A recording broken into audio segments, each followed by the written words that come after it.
gets even looking today, calling for the execution of elected officials, made a video that he didn't like. If convicted. Execution if convicted. There was no if convicted. First of all, from the thing that he re-truthed. Why are you smiling? It's disgusting. Why are you? Oh, you're not that upset. That's what it says. Stop it. I'm not upset about her calling him vile, and I'm not upset about the sedition thing. Well, you should be, actually, because that actually proves out I'll the Democrats' decide when I'm point. upset. No, I You don't decide when I'm I upset. Do. They made a video Except saying when you this make me guy upset. might You're ask starting you to make do me a... upset. That's Fox News co-host Jessica Tarlov, a woman whose voice could have made her a star back in the silent film era, having a full-scale meltdown simply because Jesse Waters dared to state the obvious. Democrats are openly flirting with military disobedience while insisting Trump is the one threatening democracy.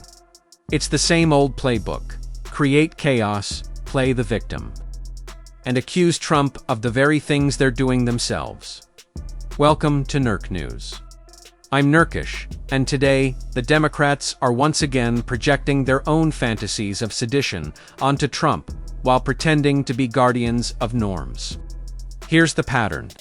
Whenever Trump merely points out the legal reality of undermining the chain of command, the establishment media erupts. They rush to redefine language, shield their own side, and rewrite the narrative in treason. A group of Democratic lawmakers with military backgrounds releasing a video urging service members to refuse illegal orders from Trump. Watch. You can refuse illegal orders. You can refuse illegal orders. You must refuse illegal orders. No one has to carry out orders that violate the law or our Constitution. We know this is hard and that it's a difficult time to be a public servant. But whether you're serving in the CIA, the Army, or Navy, the Air Force, your vigilance is critical. And know that we have your back. Because now, more than ever, the American people need you. who put that together? I'm just curious, was that something that came up over drinks at a bar? Because they don't mention any law that's being broken. They don't even get specific about it. So it's it's a psyop, really, what it is. Because I'm just curious, who made the phone calls? Who said this was a wise idea? And because I'm trying to think, wouldn't I already know what they're talking about? And I don't know what they're talking about. Are they insinuating something about the National Guard? I mean, there are 1,000 National Guard in New York City subways, thanks to Hochul. They're still situated in New York since 9/11. So I don't know. Is that wrong?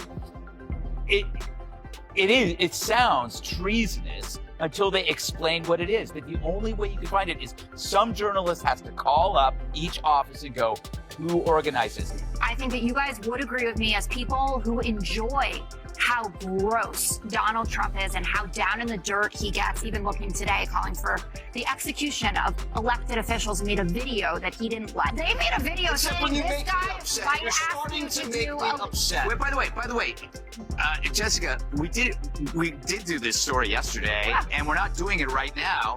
But that's not what he said in that thing. He said if sedition equals death. He didn't say these 6 people, but we knew that. But I didn't want to get into it here because in real time. And, right on cue, Jessica Tarlov turns up the dramatic, liberal theatrics. Until Greg Gutfeld steps in and shuts it down instantly. Democrats celebrate defiance of federal law when it suits their politics, then collapse into panic the moment Trump reminds them what the statutes actually say. This is the same political machine that turned sanctuary cities into a moral badge of honor, only to watch the policy backfire in ways they never want to discuss. And now they expect everyone to believe that encouraging the military to preemptively question Trump's lawful authority is somehow the responsible position. Let's be honest. Scott Jennings, even Lindsey Graham says it's over the top, right? To say that it should be punishable by death here. I mean, this seems to represent a significant escalation here for the president to say that something members of Congress did should result in what it should result in. Yeah, and the White House press secretary was asked directly about it today, and she said, no, that's not what the president was calling for. You said it in your opening monologue. And so, Caroline Leavitt speaks for the president, she speaks for the White House, and I take her at her word. I do think the president is drawing attention to and is outraged by something that we should take note of and should be outraged by. You have Democrat members of Congress, A, raising the prospect that the president has given illegal orders, which no one can yet tell me what that is, what order is illegal, and B, encouraging members of the military to defy the chain of command and disobey the commander-in-chief. And the reason they're doing it is because that's what their base demands. It's why they shut down the government. Their base demands that they try to throw sand in the gears of government operations, and that would include interrupting Donald Trump being the commander-in-chief.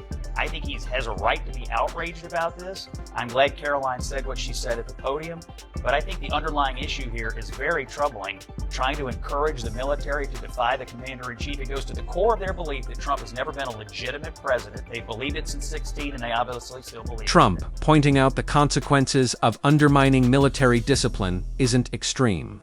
It's literally how the system is designed. It's the same system Democrats suddenly pretend doesn't exist. The second, it slows down their agenda. Tarlov's on-air meltdown is just the emotional version of that. Tire pattern, dodge, accountability. Cry foul, and hope the public doesn't notice who's actually undermining the chain of command. Democrats keep crafting these fantasy scenarios where Trump is supposedly moments away from issuing some imaginary illegal order, and then they demand the military preemptively revolt. And right on cue, the establishment media applauds like trained seals. Meanwhile, the same voices preaching military resistance are the ones who pushed court-packing schemes, tried to chip away at the Electoral College, and championed sanctuary policies, even as crime surged in cities like Chicago, Denver, and New York. This is a political movement that openly reshapes the system the second it stops working in their favor. So of course they're panicking now. Trump is simply reminding them that laws come with consequences, and that federal statutes don't magically bend to political preference. As Jennings notes, MAGA voters already see the pattern. Trump is arguing for the integrity of institutions, while Democrats keep eroding those institutions whenever it gives them leverage. But what do you think? Is Trump right to call out the left's push for military defiance and highlight what the law actually requires? Drop your thoughts in the comments. If you enjoyed the video, hit like, subscribe, and help the channel grow. This has been NERC News. Thanks for watching, and stay tuned for more.